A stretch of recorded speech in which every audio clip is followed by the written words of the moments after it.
Nakikita mo ba ang gintong singsing o kwintas na suot mo? Simbolo ito ng yaman, kapangyarihan at kagandahan. Pero, alam mo ba na ang ginto na hawak mo ngayon ay hindi orihinal na galing sa lupa? Sa katunayan, isa itong alien element na naglakbay ng bilyon-bilyong taon bago pa man ito makarating sa iyong daliri. Paano nga ba nabuo ang ginto?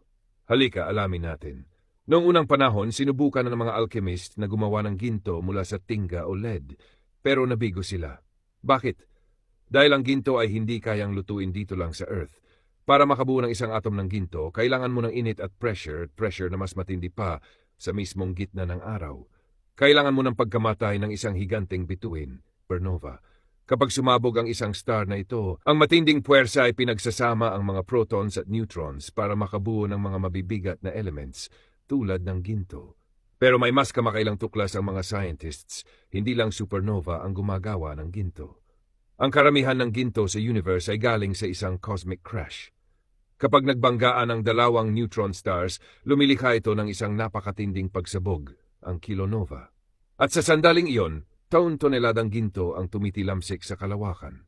Ang mga gintong alikabok na iyon ay sumama sa ulap ng gas na bumuo sa ating solar system at sa ating planetang Earth.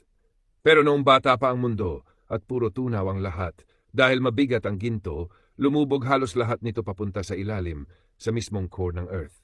Kaya kung iisipin, dapat wala tayong nakukuhang ginto sa ibabaw ngayon. So bakit nakakamina tayo ng ginto sa mga bundok at ilog? Salamat sa late heavy bombardment.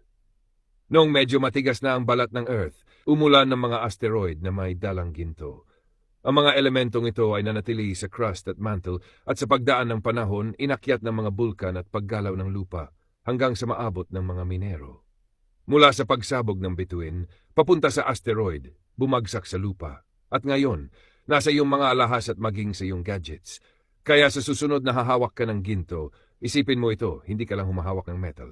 Humahawak ka ng piraso ng bituin na namatay bilyon-bilyong taon na ang nakalilipas. We are literally touching stardust. Nagustuhan mo ba ang kwento ng ginto? I like ang video na ito at mag-subscribe para sa marami pang kwento ng ating mundo. Hanggang sa muli.